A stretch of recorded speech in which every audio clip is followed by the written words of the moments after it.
ariko se uyu mugabo mana yanjye se sheri ugiye he? Yewe ngwino basi tuvugane. Nese ugiye hari ikosa nakoze basi mbabara ndago nzongera. Ahubwo nari nje wanyu cyo kuraba mushiki wawe. Mushiki wawe herutse kugenda kutugenda aragaruka. Utambwira ko yashatse umugabo? Sibyo byanyu nabimenya ko niwe nashakira amakuru ko yaragiye. Jewe rwose umfashe. Oya ndagufasha ariko ndamagana biro ufite ubuya. Oya amafaranga nta mafaranga mfite nk'imisi maze imisi nado. Kanadesi. Oya nta mafaranga mfite nk'imisi yandi mu ngendo nyinshi nta mafaranga pe. Ndabesa ndamagana biri. Ariko kunifati genda gufasha kureba urakura mwishwa wawe. Akura wose ibyo byawe. Ukenyero biri. Uranzi ndaza gufasha. Kenyerwa kazungu. Gusigaye urabura desa ndamagana biri mwa. Uranzi ibintu by'urukuza nta. Oya ndagufasha dufite ruzira heza. Okay. Sawa ndakubariza. Uza kubitwika. Ndabikurikirana nimugoroba amatara ataye kuyatanga. Okay. Hey.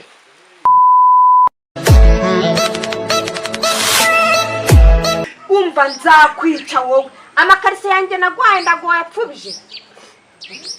Inzu yose irasa nabi, ibintu byose birasa nabi, garewe bibyombo wiriwemo. Ariko gara amakariso gapfubye kubera kubura isabune nta sabune yari. Isabune ntabwo agura isabune umugabo. Nzakwica wowe ubundi banyirege.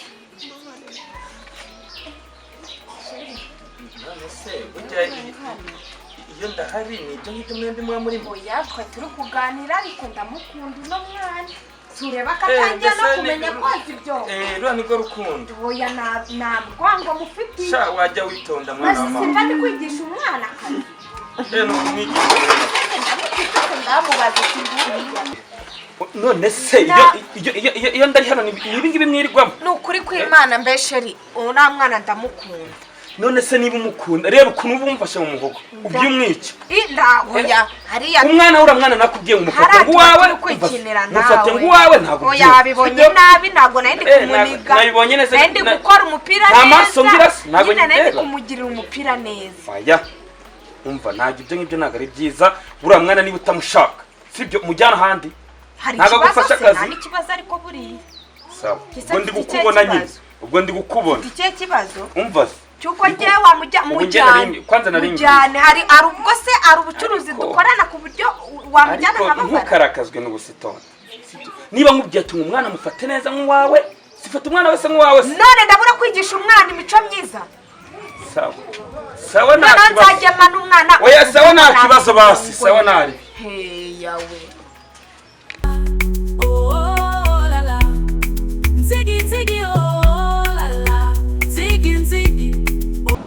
Ahubwo nari nje wanyu cyo kuraba mushiki wawe. Mushiki wawe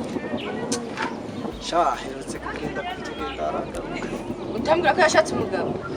Sibyo byanyu nabimenya ko niwe nashakira amakuru ko yaragiye baragenda ndaronga agaruka mu rugo. Nanjye shaduherukana kiri ku ishuri.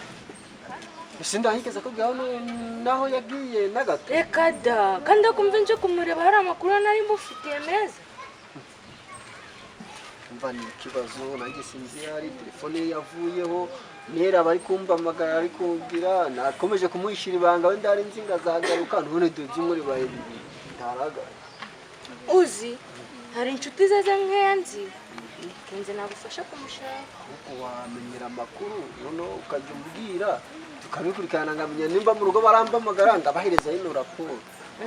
Wabibwiye wanyu ko yabuze? Oya urumva namanje kubihisha gake ndugira ngo arayitaza rero nyine urumva mu rugo wabaye kumbamagara urumva tubamwayiriya nzu turi babiri.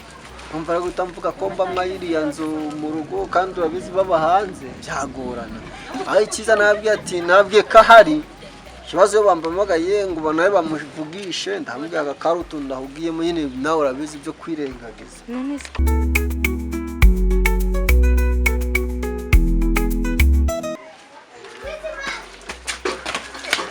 Ariko se uyu mugabo mana yanjye se sheri ugiye he? Yewe ngwino basi tuvugane. Nese ugiye hari ikosa nakoze basi mbabara ndago nzongera. Ariko uyu mwana nawe azatuma banyirukana udobye kunsenyera. Sujya kunsenyera? Si wewe se. Ugiye kunsenyera? Ese nje ngize. Ngora iki? kandi uzansenyera kandi ugendesha abana baransenyera.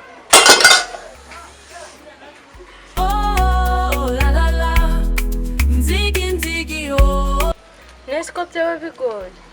Oya nyine wewe ko ari umukobwa kigani wambwiye ngo munari n'inshuti cyane we unjakira amakuru. Cyakora nakugeza ku nshuti ze wasanga ari yabaragiye nese aricyo mwarigeze gupfa.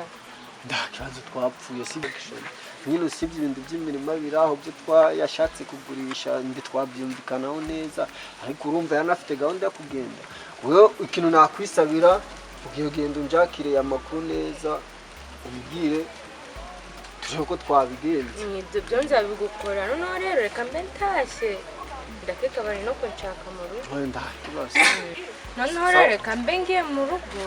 Ndakibazo wewe umenyera amakuru uzambwira. Nzakubwira.